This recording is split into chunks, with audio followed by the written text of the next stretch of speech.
Jim Cunningham here. The Mozart Festival is underway. We have Robert Levin making his Heinz Hall debut. Robert, welcome. It's a pleasure. What a treat to have you playing the 20th Piano Concerto by Mozart.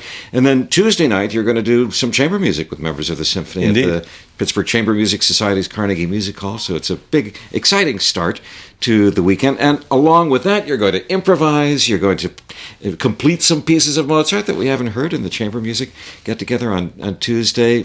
Bravo. Well, you've covered the territory.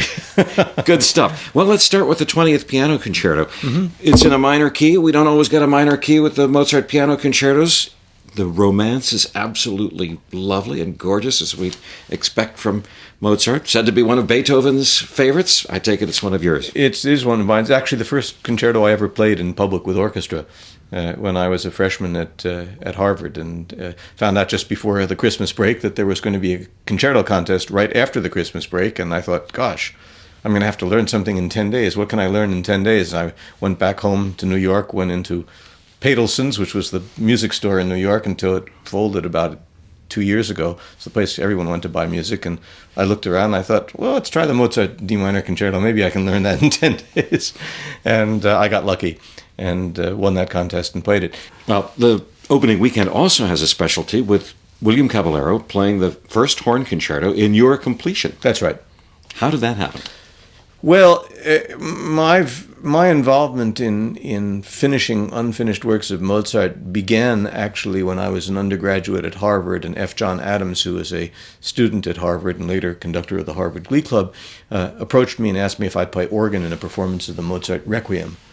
And he said, I thought, what a wonderful thing to play the organ in a performance of the Mozart Requiem in St. Paul's Church in Cambridge. I said, yes, immediately. He said, now, I've got a new edition of this piece. The Complete Works edition has a sketch in the back of it for a fugue that isn't part of the regular version of Süssmayr that everybody plays. And he said, I know that you're quite a Mozart maniac. Why don't you finish that fugue and we'll incorporate it into our performance? And I said to him, there have to be a lot easier ways to make a fool of yourself than to do that. I mean, what hubris, what ambition. No, I'm not going to do. He said, don't say no right away.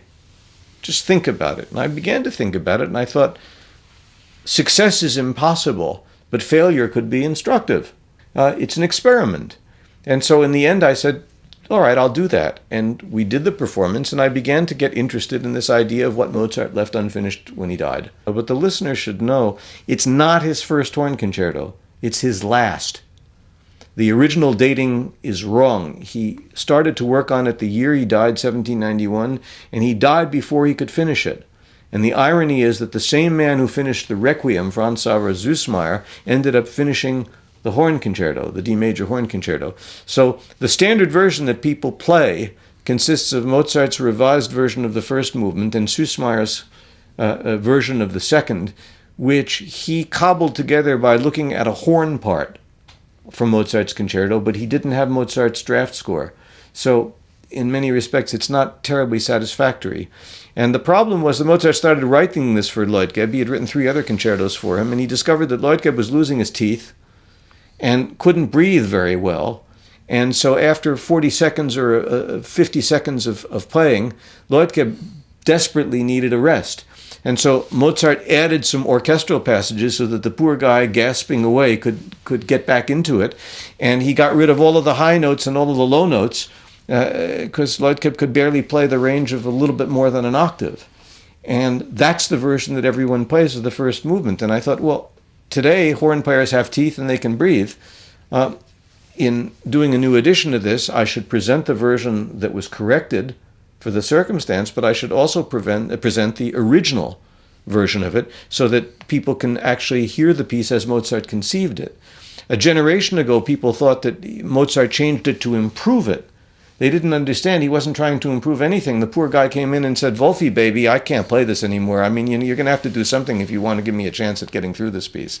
So it's quite a little story, and as far as I know, these Pittsburgh performances will be the first readings of this reconstructed version of mine that Breitkopf published only about, I think, 4 months ago.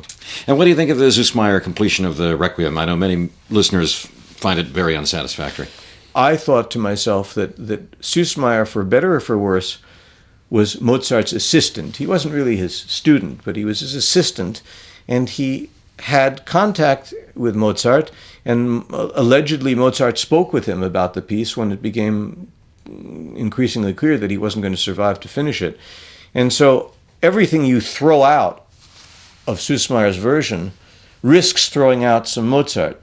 So some people try to replace as much as possible. My idea was to replace as little as possible, to respect the more than 200-year tradition of the piece.